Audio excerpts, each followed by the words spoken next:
afternoon. Uh, what's my biggest challenge right now? That's one. Just in case, just to help you out. Sometimes even I don't get it right, so I'm going to try. It's Partsure. But it doesn't matter. What's my biggest challenge beyond the name? Yeah, how many of you are feeling a food coma right now? Yeah, I know. Well, so here's the thing. Feel free to go to sleep. I don't mind. I'm not going to judge you. Okay, so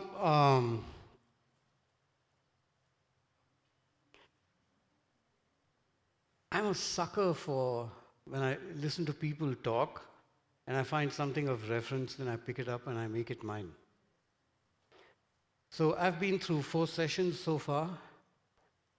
Teen Devya and one yogi destroyed my original plan.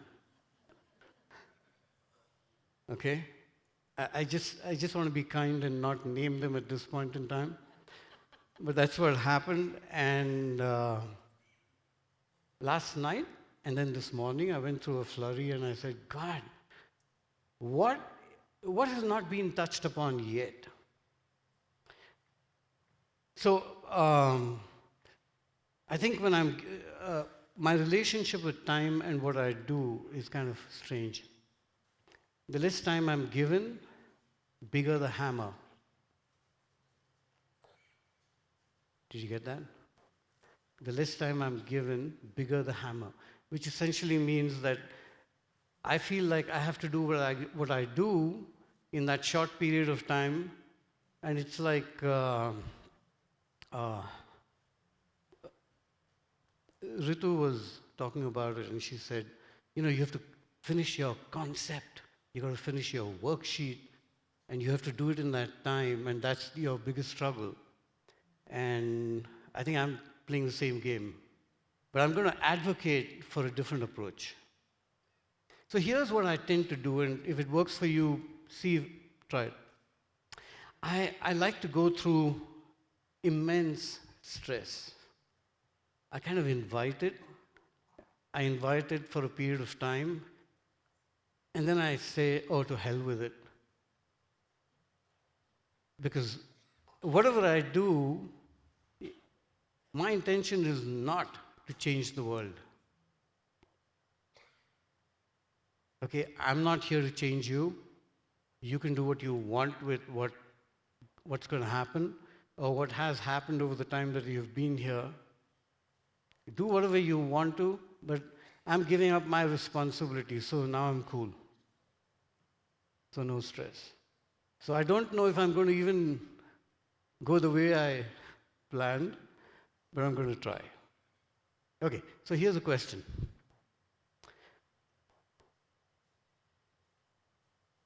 For the next half an hour, and I've asked for more time, so now it's out there. I'm going to be standing here and you're going to be sitting there, and I'm sorry. Right? What do you think is going on with me?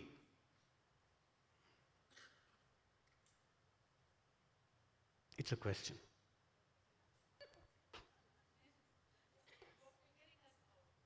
Okay. And if there's so many people spread out, it's kind of hard, right? There you go. So 2 strategies were used since yesterday about how to gather this view. And my 3rd strategy is find a seat you're comfortable in.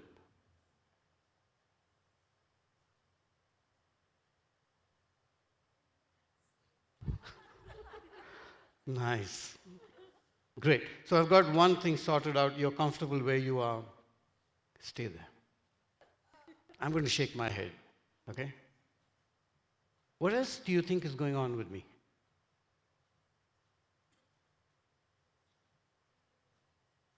What am I thinking? What am I?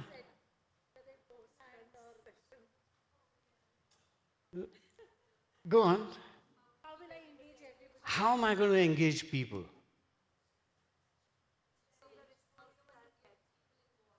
Right. Okay. What else? Is that it?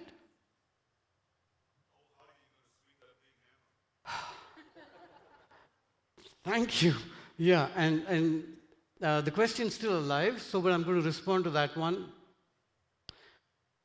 And I thought long and hard about it, and I've decided that I'm going to take a place of kindness.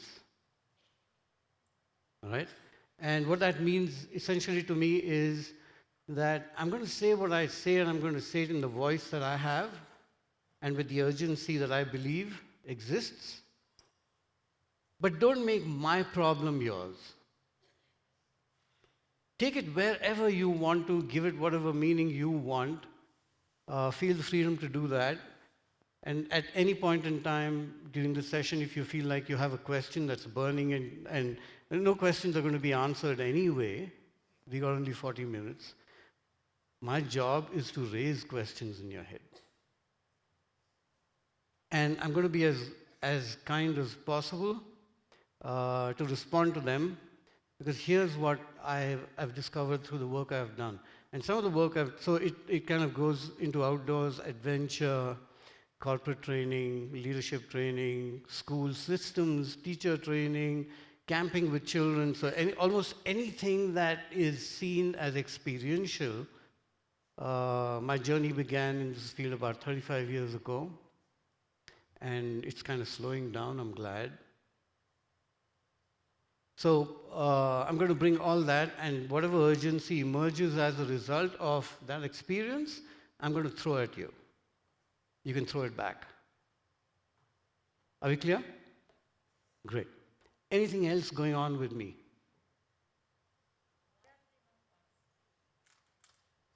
Oh, they are. So here's a lesson I learned really early. Now, this is all out of syllabus. Why do you say stuff like that? Okay, so here's a lesson I learned. I'm going to give it to you really quickly. Raise your hand if you believe you've met anybody who's not motivated.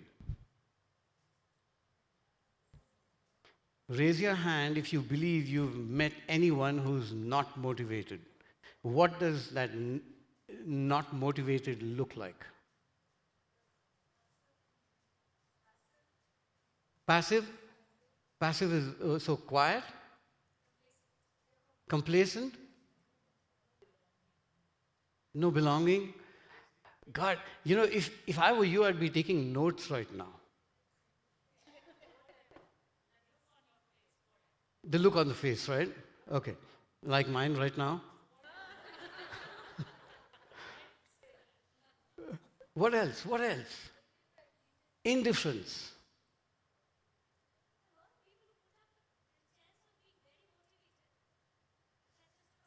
And therefore, in your head, it's not motivated? Really? Ah. Now can I climb the stage because I have really something to say? God. Okay, so now, what does that do to you? Frustration? Yeah? Okay. Provoked, anger, and over time, if it's that same kid in the same classroom, resentment. Question to you, do you want that? Are you sure? Right, are you going to follow what I say now? Okay, here's my challenge to you. We use so many words to describe that face, that expression. Where did those words come from? From you? Yeah, within. Within who? The educator. Yeah? Something that you're experiencing. Now you transfer that onto that kid.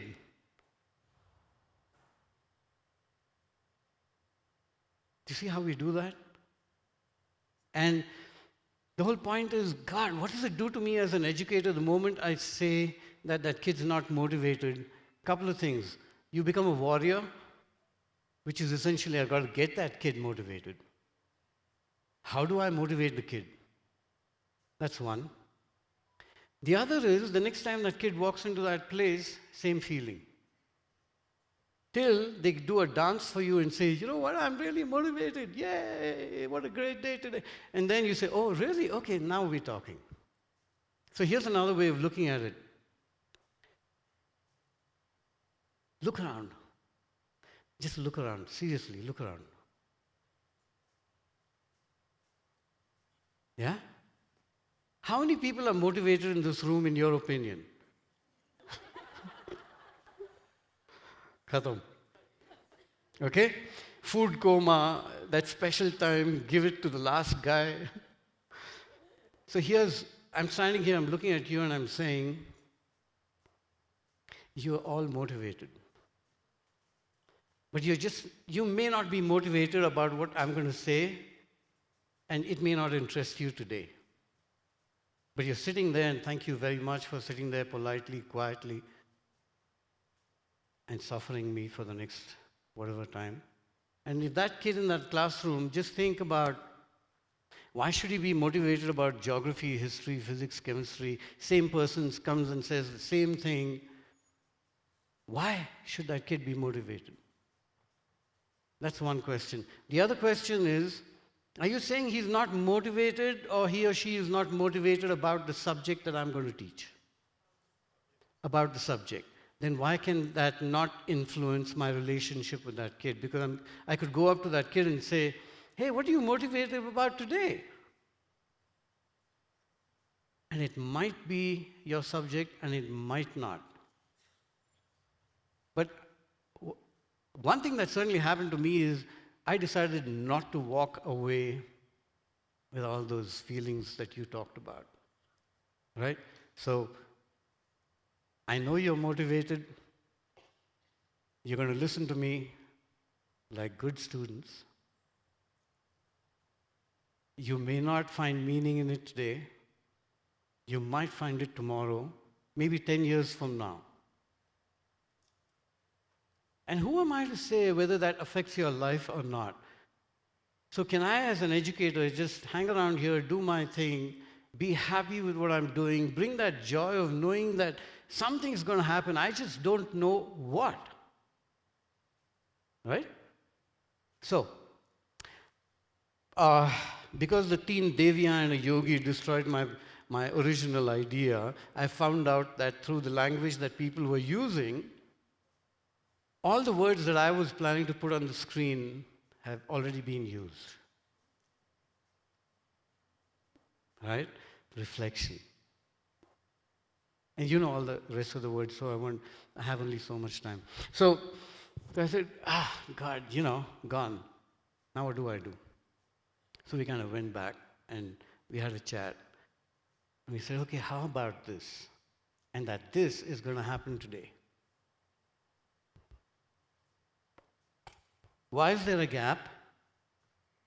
What's the gap?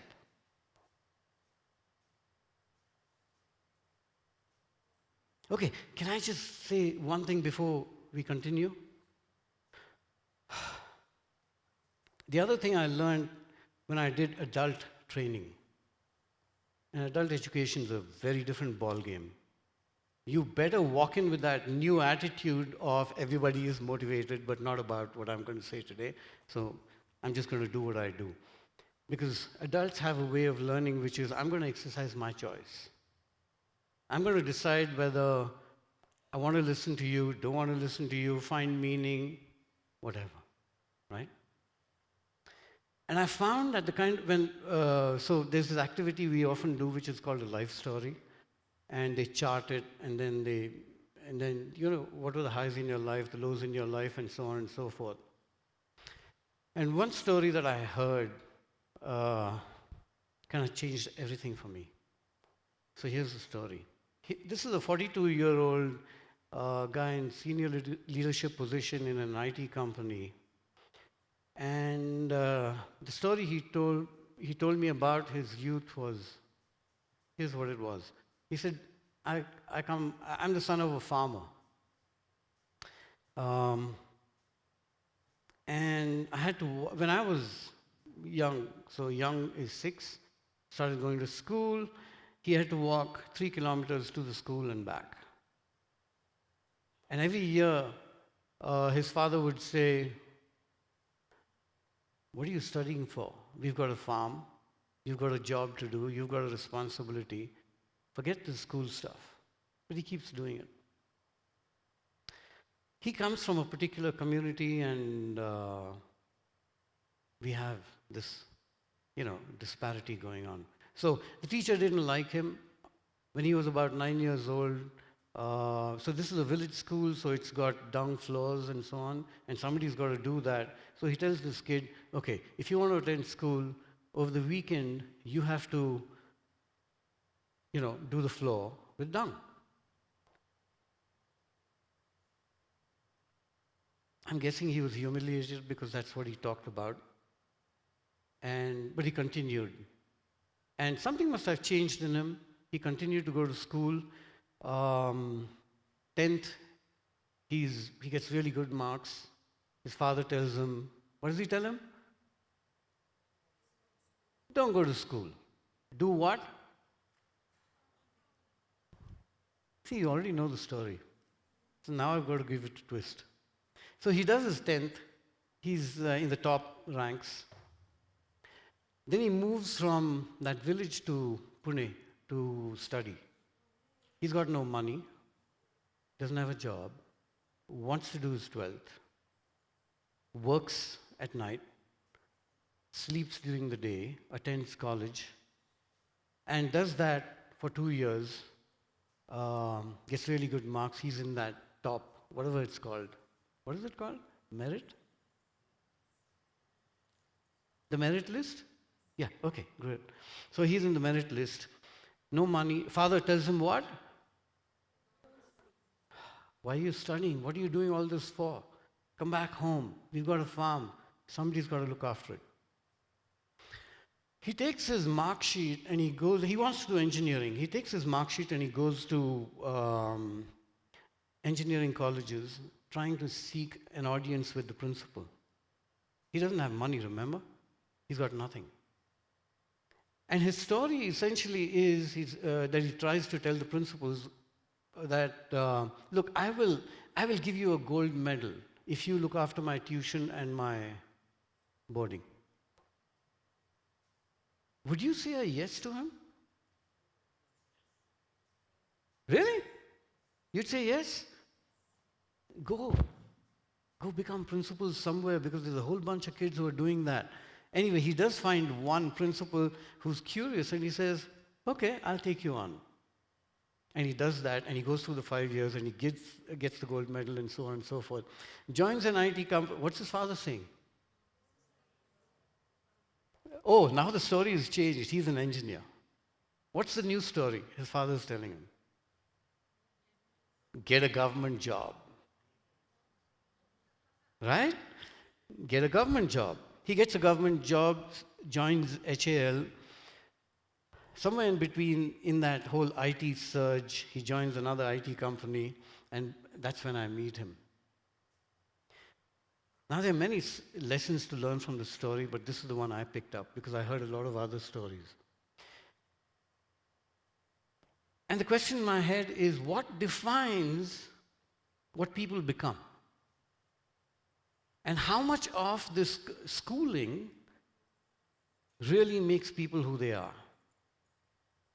And so I had a very privileged education, no fault of mine, always on a scholarship, not because I deserved it, but because somebody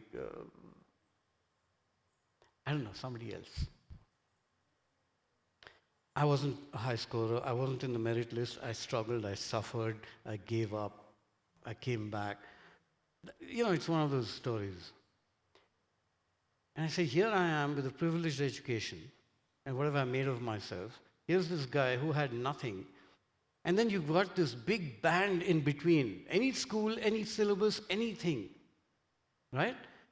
People are doing whatever they're doing and becoming successes or failures in their own eyes or somebody else's eyes. And what I wanted to say was, I know you're working really hard to do what you do. I know how hard it is to be a teacher. I know how hard it is to prepare. Sometimes the same thing, again and again, year after year. and then we begin to call ourselves names. One of those names we call ourselves is, I'm just giving you an example, whoever's in this room who might be that, please don't take that personally. I begin to identify with what I might call myself as a 6th grade history teacher. Next year, if the principal came and said, hey, you know what, you got to teach 9th grade. No, what happened? And somewhere in that whole experience of educating, I think we forget. We forget ourselves, it becomes another job, and it's over. So when I asked you, what do you think is going on with me? For me, here's what it is. I'm standing here, I'm going to say stuff, you're going to listen. You may respond, you may not, you may like it, you may not. I don't know what's going to happen. But I know that anything I say today has a place. And you may find it, and you may not. So feel free to walk out, feel free to sleep, feel free to shut down, feel free to react. I would welcome that. If you have a question, ask it. Okay, are we clear? Relationship? Right. Lesson number 1. If we don't connect before we transfer content, that content is meaningless. If I don't have a relationship with you, whatever I can build in this period of time, then I have lost it already. I should be walking out. So I'm going to try to build that connect with you before I transfer content. So connection before content, you've probably heard this. But that, for me, that's a critical piece in this whole game. Okay, so, oops.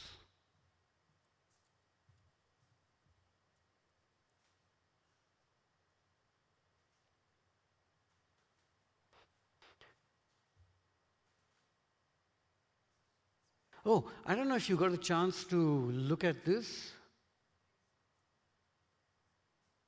So through the presentation, you'll find that there's, I've tried to use cartoons, and one of the, and if you feel like laughing, please laugh. And the idea is, God, yeah, we're in serious business, but let's not make it that serious. Okay? Let's have a little fun as we go along.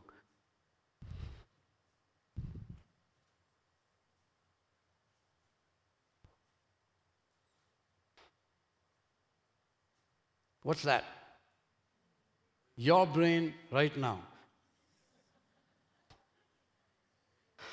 I'm just going to assume that blood's flowing, right? Yeah. Great. There's a concept that I use often enough, and it's called the line. Anybody familiar with that concept? Okay, I was so happy. What's the line? What does the line do? Connections? Sorry? Connections? Oh, if it's not connected? A line. I didn't say a wiggly. A line. A line divides. Okay? What does it divide? Wonderful. Okay? So here's the line.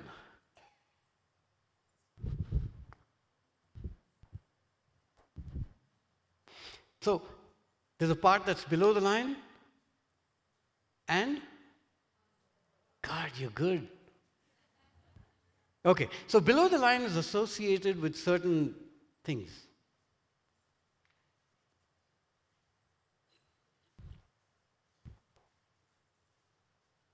Okay? Anything that prevents us from doing something, that stops us, resistance, opposition, argument, competition, all that is below the line. Okay? Now, you can decide whether you want to climb that ladder or not. But there is such a thing as above the line, and it's different.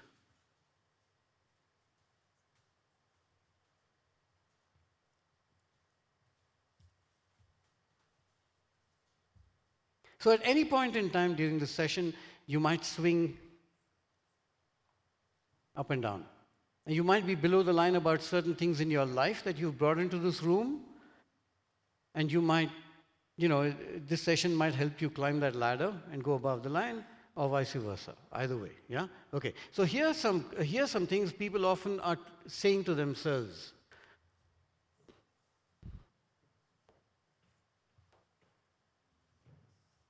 What's this going to do to you? Okay, God, I forget your teachers. You know all the answers, so I'm just going to run through it very quickly. Right? Here we go. Now, if you want to, you can, if you, you know what it's going to do if you say this. So if you want to, you can go to another space.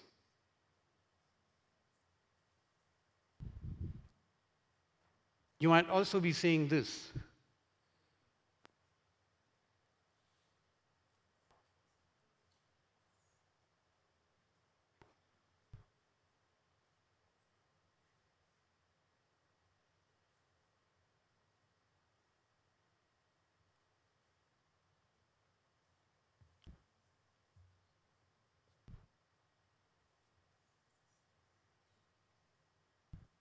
Familiar?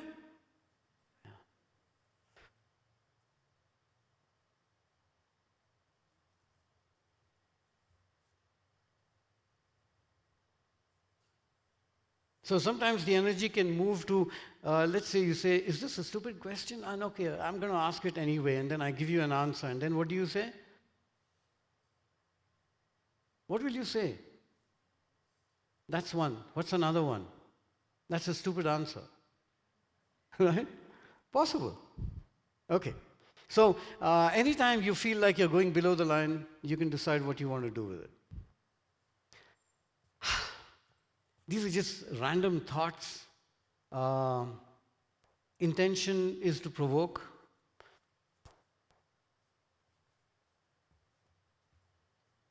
We think we know what we're doing. Do you? Really? Really? Sorry? Are you an adult? Are you thinking that? I know. And so in this game, there is no we and there is no you. If you have something to say, it's your story and your truth, or it's nothing. Okay? So, do you feel that way? Okay, this is how I think. I think we behave like we know it, and I'm not sure we do. And, well, is that a good thing or a bad thing? I have no idea. I'm not passing any judgment. Okay? But I think when we know something, certain things happen, and when we can accept that, I don't know a hell of a lot, different things happen.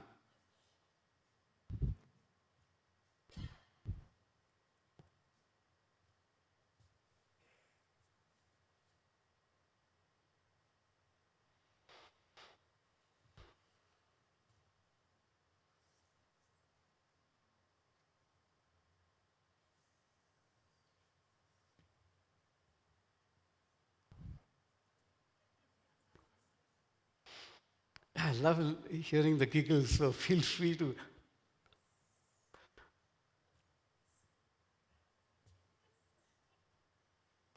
I've heard a lot of, all this a lot of has happened over these 2 days, and I think we're beginning to recognize that what are we going to do?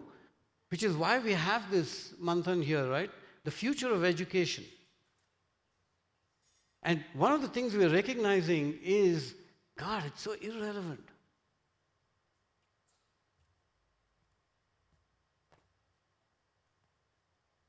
Any arguments here? But, really, can I challenge that? Just for the moment. Yeah? Because no, I'm not going to go there.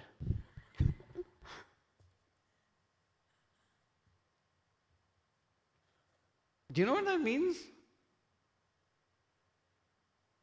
Let's just say I'm teaching you something today.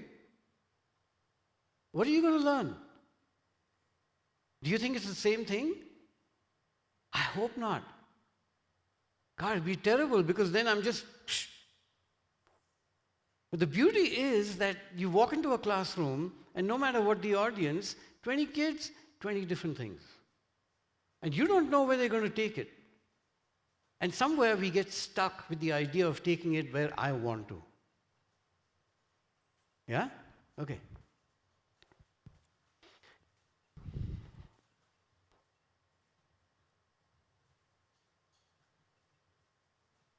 I know something has been said around this, so I'm going to qualify it. The teaching profession is going to become redundant.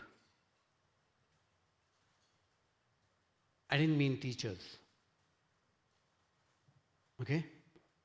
And somewhere I think we also need to change that word because teach is like,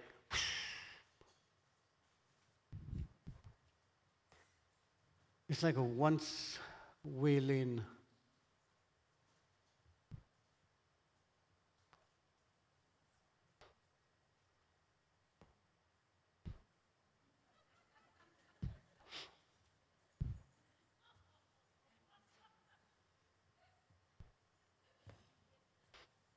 Yeah, that's a sound I like to hear.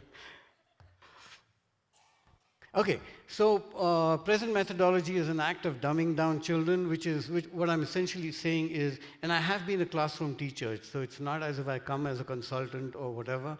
I have suffered the classroom. And one of the things I decided was, I said, and this was at a time when I was doing a lot of work with teachers, and teachers would turn around and say, hey, you're a consultant. You don't have to deal with so many children. So much noise, so much this, so much that. I said, wow, is that... Therefore, what they were essentially telling me is we can't do what you're proposing. So I decided to go back to a school. It took me a long time because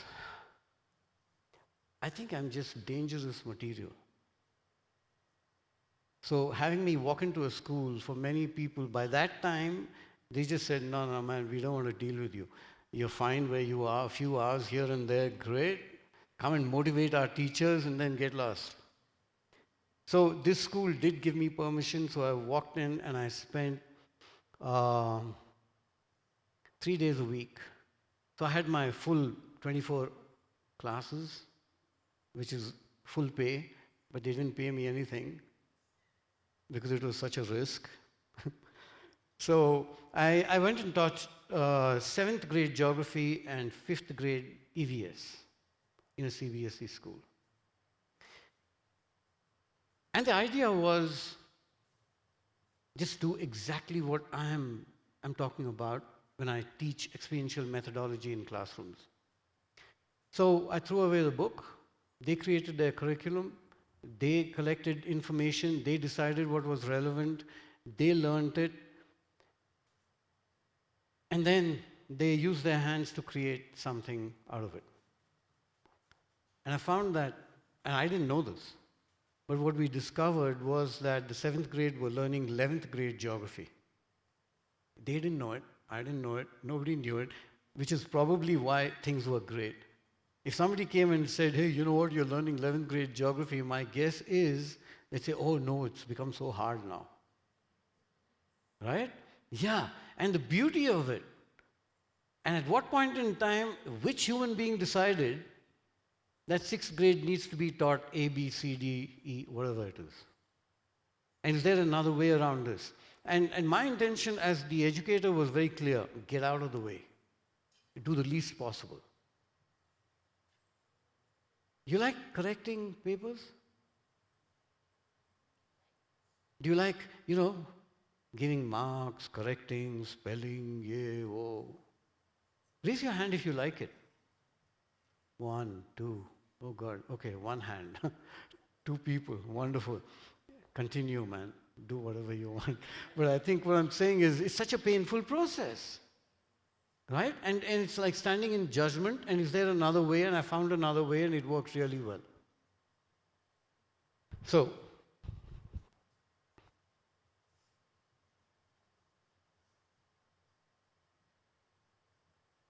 what's the trick?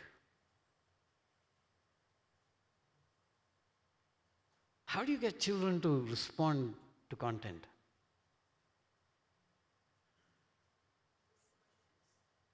That's one. To like what they want.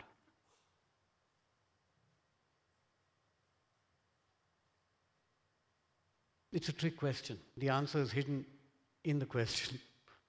What's the answer?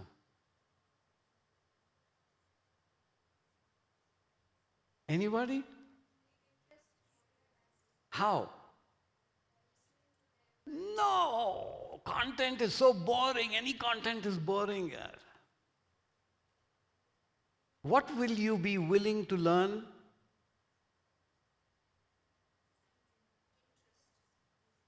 Something that you like to learn.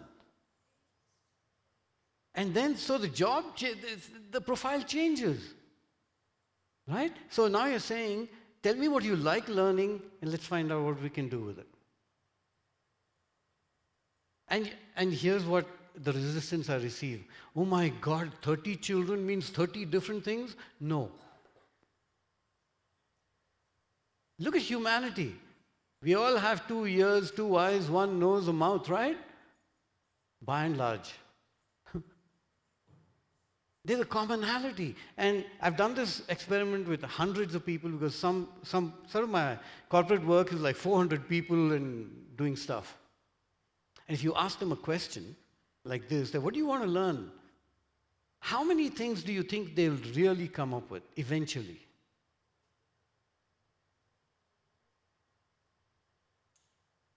That's it. And what it taught me was this. God, I think there's lots of difference here. The truth is there isn't. The truth is that we have a hell of a lot of commonality. But everything in the system is focusing on difference, not commonality. Okay, we're coming to that later. A little gyan. I'm supposed to be experiential educator, so put up with it. If you find anything new, feel free to enjoy it.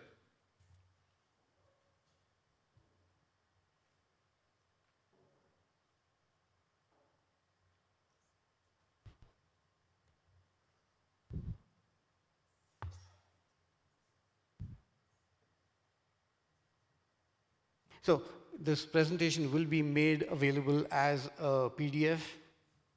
But those of you who are compulsive note takers, just do what you do. Because I know that, I do that.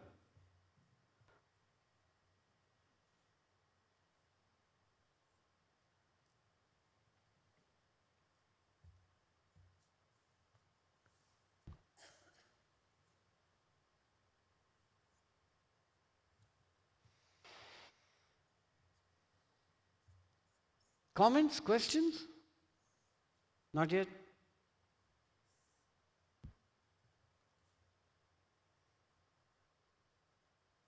So here's where I'm going to shift focus from content to person. Okay?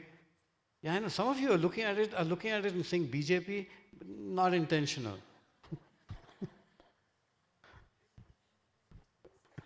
In fact, he tried to change it. I said, hey, no, this looks good, man. Let's keep it.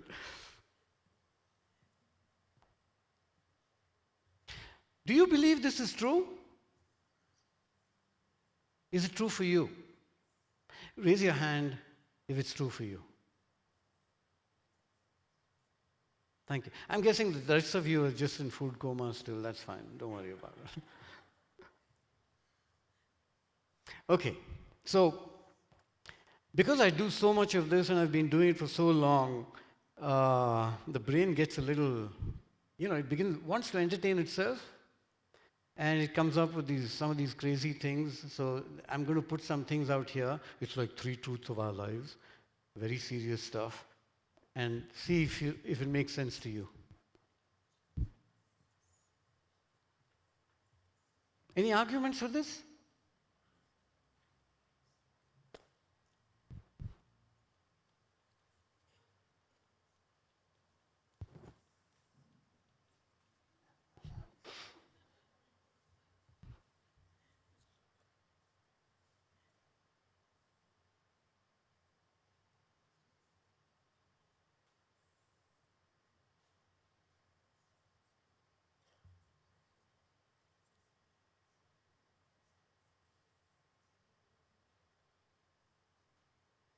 Okay, so what does this mean? What's the context? Oh, I keep hearing those context, content, concept. Wow, just love it. I don't even know. Sometimes I wonder if I know what the difference is. But I know context is real because that's related to the person. Concept and baki ka. So this is our job. Yeah?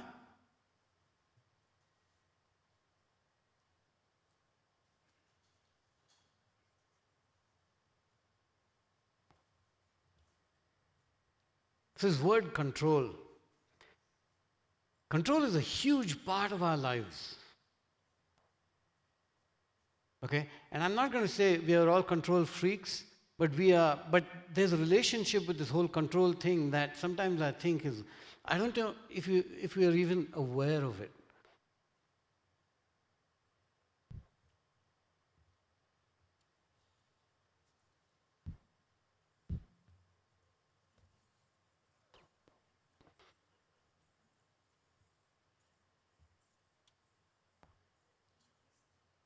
Okay.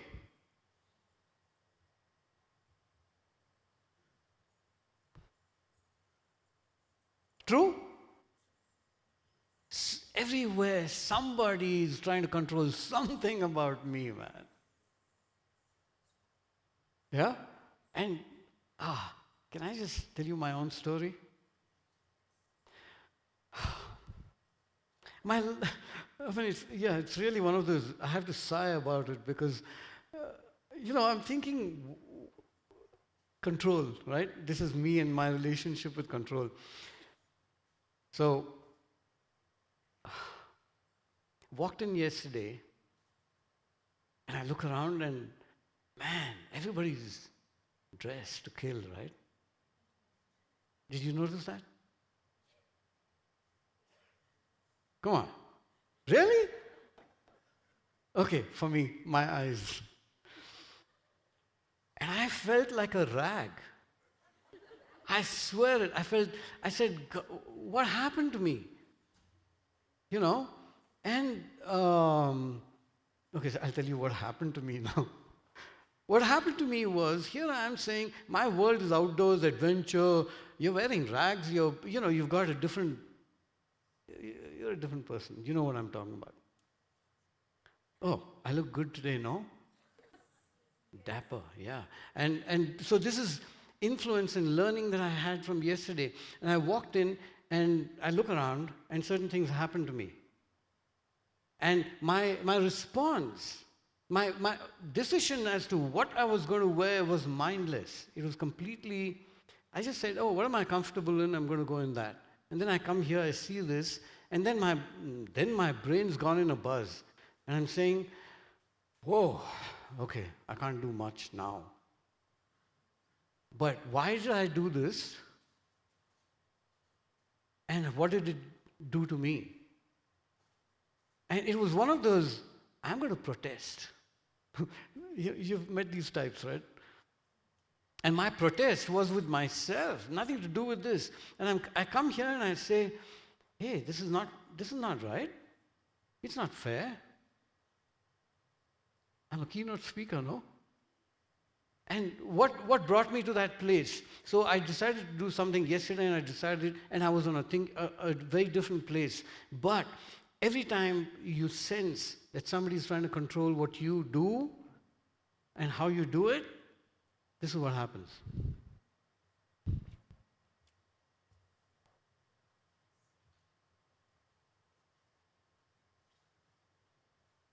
Yes? No? Anybody who does not feel like this? And no matter whether that control is logical, illogical, rational, you're not thinking about that. You're just saying, "Arey, tu dadagiri kar raha hai, yaar. Why are you doing dadagiri to me?" Absolutely. Mine. I know. That's the crazy thing. That it's me feeling that way.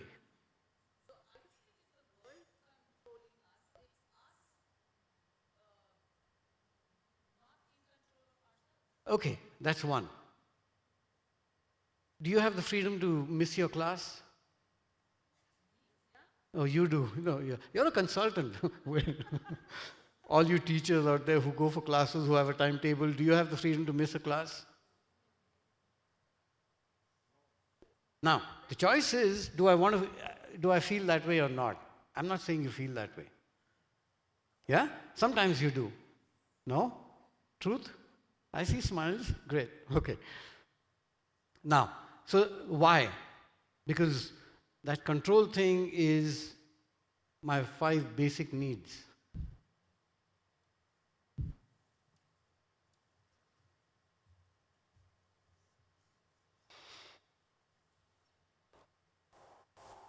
Yeah? Okay. And then here's what happens next. You control me. Whom do I go and control?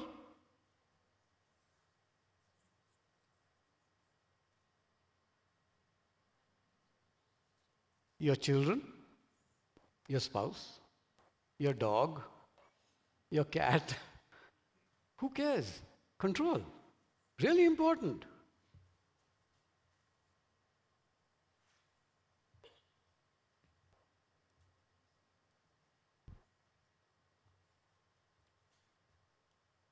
Do you think you can control the children in your classroom? Do you think you can control your own children if you have them? So those who don't have them yet know this, you can't control them.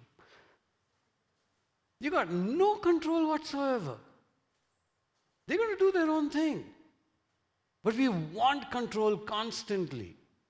Tie your shoelaces. Iron your shirt. Brush your teeth. Wow. So much. So, I think we need to understand, because we're doing this constantly. As educators, we're doing it constantly. It's just that position that we have, and we use it. Now, don't argue with me yet. I'm not saying it's right, wrong, no judgment being passed. I think what I'm trying to do is let's get a little more aware about what this whole control game is.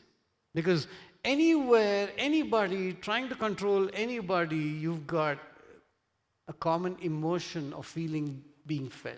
What is it? What does it feel like when you are being controlled? Give me 1 or 2 words. Frustration, annoyance, right? Now think about this. What happens to that person whom you're trying to control? Great, good. We're in the same classroom.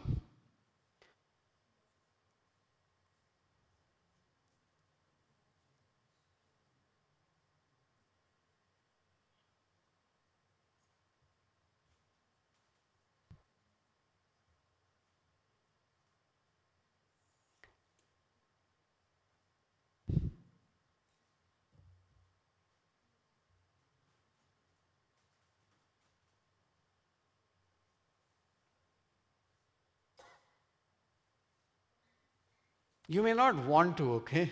You say, no, I want to control my kid. That's fine too. Do whatever pleases you, but there's some things that happen to us, right? When our children don't listen to us, something happens to me. And whether it's my classroom or it's my home or it's my dog, same story.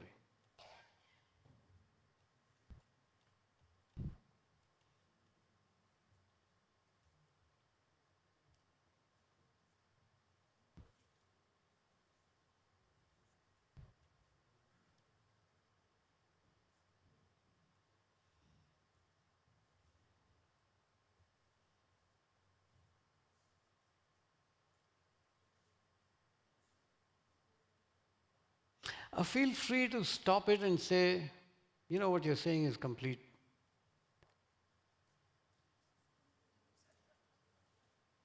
Oh, I learned this from you. You silent those words so nobody has to put a beep later on. Yes, please.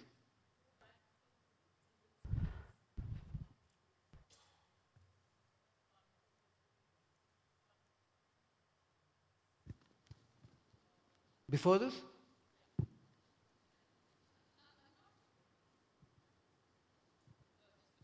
Forward?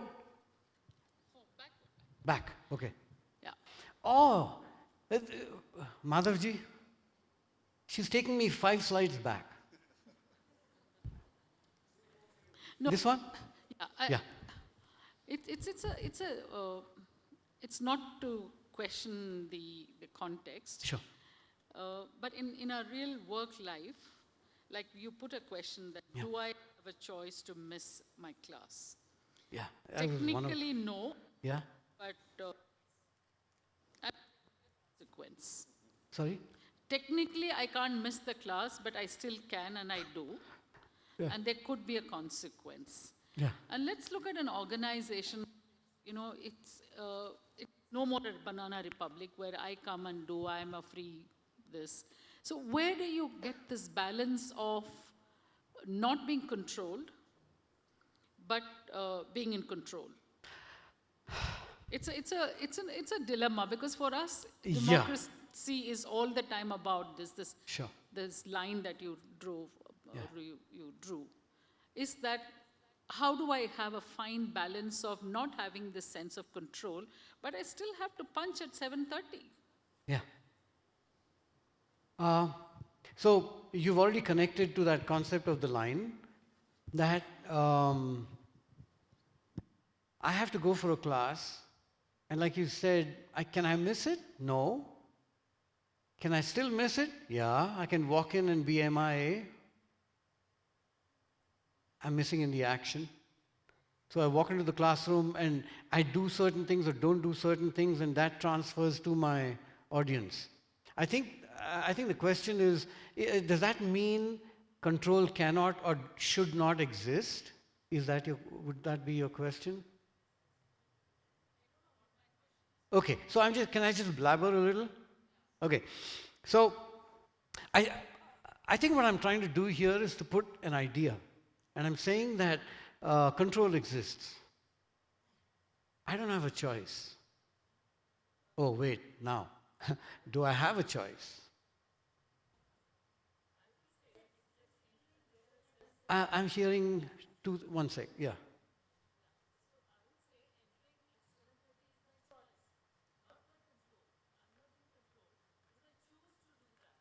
What if I'm not feeling well,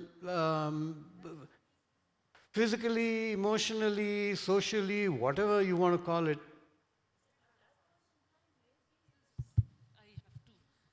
We have those sick days too. So you can say that you're not too well, but entering at 7:30 or entering into a class or willingly saying that I want to take up this is my choice. So then we're coming to that. Yeah. We're coming to that. Okay. And I think that's a differentiating factor. So here's what I am saying. I'm saying control exists. Any argument? Control exists.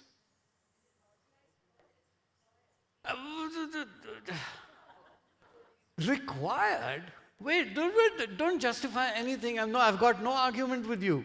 To run a school, of course we need to have teachers report. Yeah, no argument with that. I'm looking at the teacher now. I'm your teacher. I'm part of the system. I agree to take your job. I have to report to class. No argument. Now, the choice I exercise at that point in time is, how do I look at it? Do I see it as control? Or is there another way of looking at it? If I see it as control and I'm reactive to it, I walk in with that reaction into my classroom. Think, God, I wish I was not a teacher. I wish I was a corporate geek. And then I walk into that classroom. That's who I am. That's who I am standing there. And I think my question is, do you think that's going to affect the children? Wow. Now you got a choice. And the choice we're essentially making at that point in time is, one is first, before the choice, acceptance that who I am and the person that appears in front of that group on that day has an influence, known, unknown, don't know what it does to the kids, but it does something to my audience. First is acceptance of that fact. Then I can decide, now I can make a choice. I can appear angry, or I can appear with an acceptance of the fact that, okay, I don't want to be here, but I need to, and who I walk in as has an influence, and what do I want now at that point in time?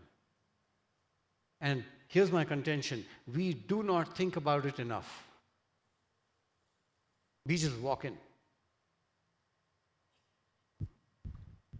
Does that help? Okay. Sorry? Okay, we'll talk, not argue, right? Okay. I'm just putting an idea. I've got no attachment to any of this stuff, okay? I'm doing my job. The idea is to provoke you. And I know what I'm doing here, which is why I asked you the question, who do you think is standing in front of you? What do you think is going on with me? Because that's what's going to transfer to you. Inevitable. Can't change it. Yeah. Yeah, I think I need to say one thing. At times, when we are in a position in any organization, there are three things. One is area of command, where you're commanding directly those who are under you and who take instructions from you. There is another a line of area of control, where you have a control, but not directly. And the third is the area of influence. So that is how we look at when you talk about control. That's a chai time talk.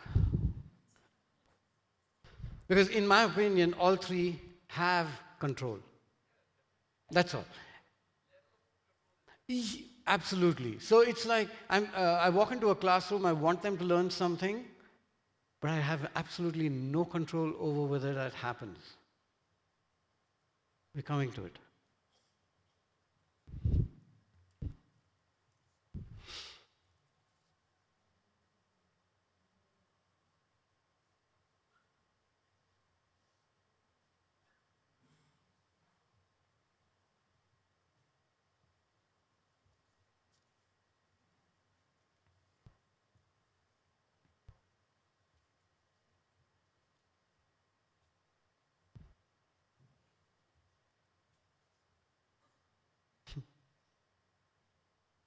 Does it bring back memories of relationships like this? Yeah? Right. So just as, the moment I think that something is right for you, we're going to have a really messy relationship.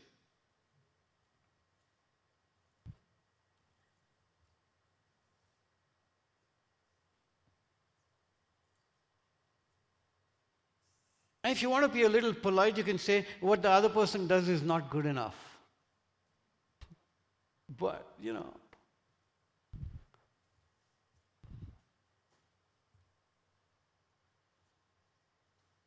what do you think is going on here?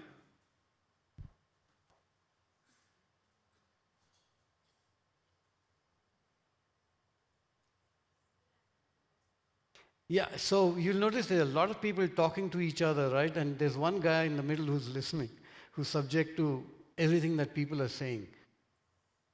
And this is us. All our lives are like this.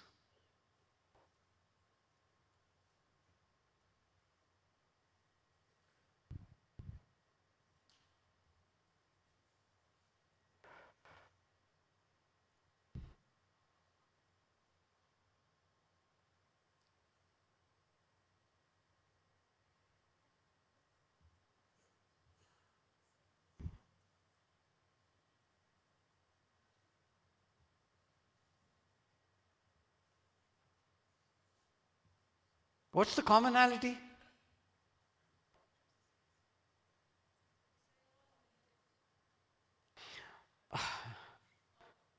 Don't go to negative and positive, man. I'm sure you enjoy this.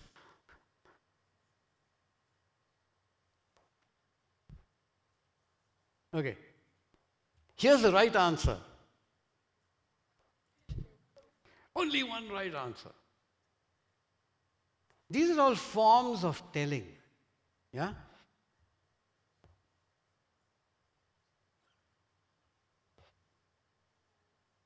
What's the commonality?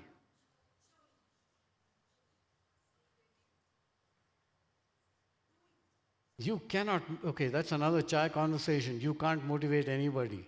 Motivational theory. Ah, okay. Only one right answer.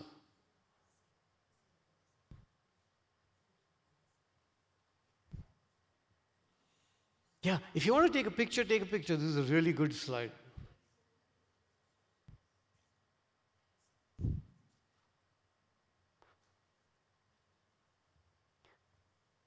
I have to say this. I know I'm running. I don't know. What time am I supposed to stop? Sir? What's the... How much time do I have? I will stick to it. 5, 10, 1, 5. Oh. Right, you ready? Okay, here we go.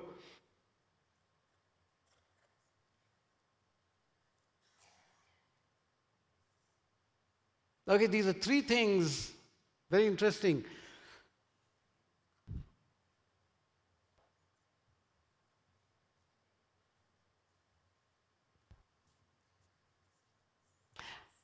Don't go to right, wrong, good, bad, nothing. Just look at it. So here's how you find out how much in control you are or out of control you are. Next time the phone rings, what are you going to do? Huh?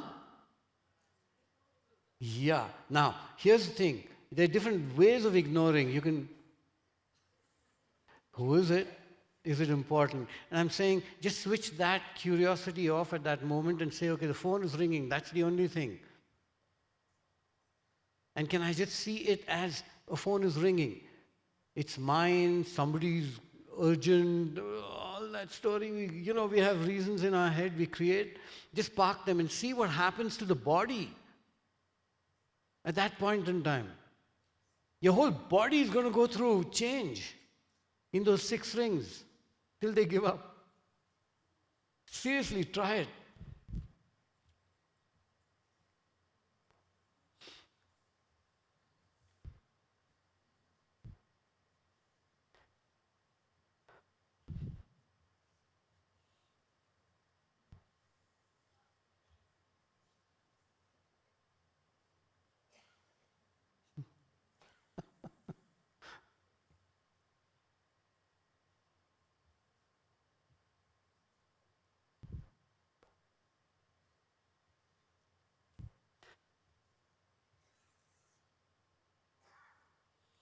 So I was going to ask you to do some of this, but I'm going to skip it.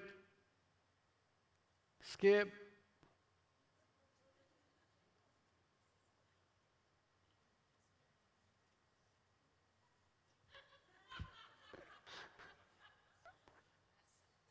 Okay, so we have a sensory camera. Okay, our sensory camera is recording stuff all the time.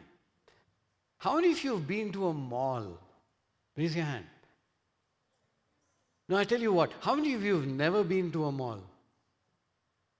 Ah, there you go. Okay, when we walk through a mall, it's a classic example of how a sensory camera is working. And it goes to, I want, I need, I buy. But what if you said, I don't need, but I'm just going to enjoy the moment or whatever, just as an example. And be careful that your other part of your mind is saying, yaar, paisa nahi hai. So I'm just going to call it a need. I don't want. And I'm going to buy it because I have a need. Or vice versa. And just play that game. Because it's a wonderful way of recognizing how the brain takes these pictures and what it does with them.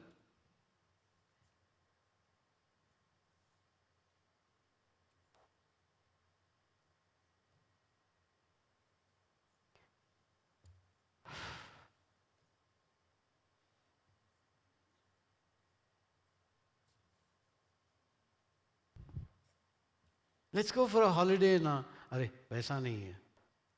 Okay, where do you want to go? Kashmir, or whatever, doesn't matter. Ooty. Okay? Now, imagine Ooty. Snow, cold. You can get all those musty, warm clothes out, right? And you create this picture. At the end of the conversation, are you mad? We don't have that money. Right? Now, that picture has been created. It's chemicals in the brain. Now you can, your life's over. Disappointment. Because you're not going to get it. Now you created this picture, and then what happens? So the next time I ask you, where do you want to go for a holiday? What's going to come first thing in your head? Whatever will come, but I mean, I don't know if there's a right answer, but by then your life would have moved and you'd say, oh, I want to go to, what, Maldives? Is that the latest thing? No, not Maldives. Lakshadweep.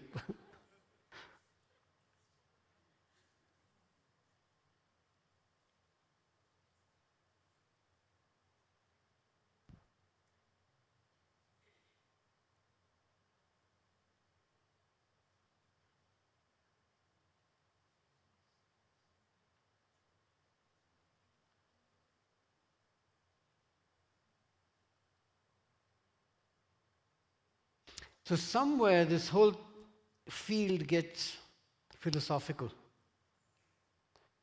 You know, they all talk about attachment and how attachment, and I think somewhere here it's that ownership picture. And what I'm proposing is this, that as educators, we all have an ownership picture. We own the class. We own the child. We own the home. We've got a lot of attachment. We've thrown strings in so many things. And anytime there's an ownership picture in mind, it's a disaster in the making. Because your relationship with that person whom you have an expectation from is going to change. And it's going to change and bring it to this place of disappointment and anger. And I think the question then is, how do we detach? Is it possible to detach at all, and what does that look like? But that's for next year's Manthan.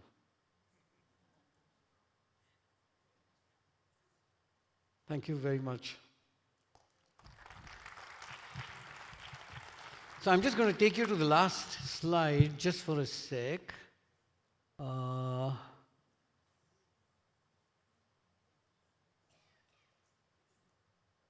There's a whole lot of stuff, right, I had planned.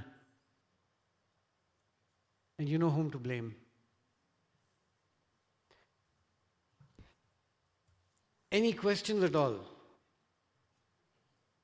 It doesn't mean I will answer them today, but it might be interesting just to know what questions you have. Oh, you've got to have the drama of that, right? Okay. Yeah.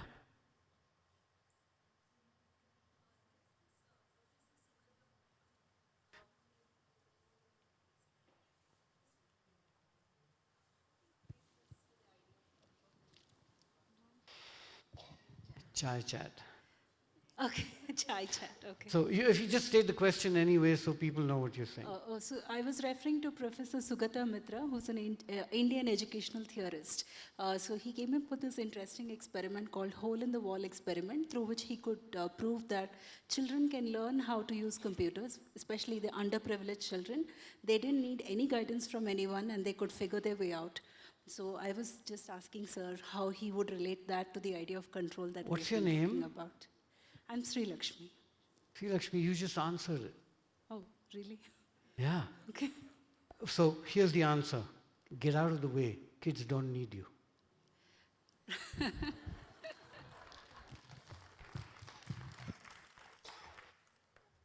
This is not a selling gimmick. If you feel like you want to know something, you have a question, feel free.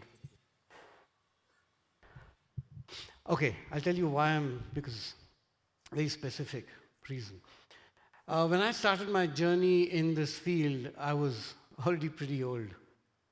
And then I tried to compete with 20-year-olds when I was 40, rock climbing and, all that Crazy stuff. And a lot of people, let's just call them angels, dropped into my life and gave me a hell of a lot. And they gave me, all I needed to do was ask, and I have a theory around begging. So sometimes if you want to hear it, I'll give it to you. That unless you beg, you won't get. I begged a hell of a lot because I was a poor teacher who chose to earn only so much so that I could not be controlled by the system. Right? And when I was able to do that and say that to people whom I wanted stuff from, they just gave so wholeheartedly that I'm forever grateful to them. So I'm essentially saying I just need to pay it forward. So that's why that came up. Okay? Thank you very much. I'm actually done.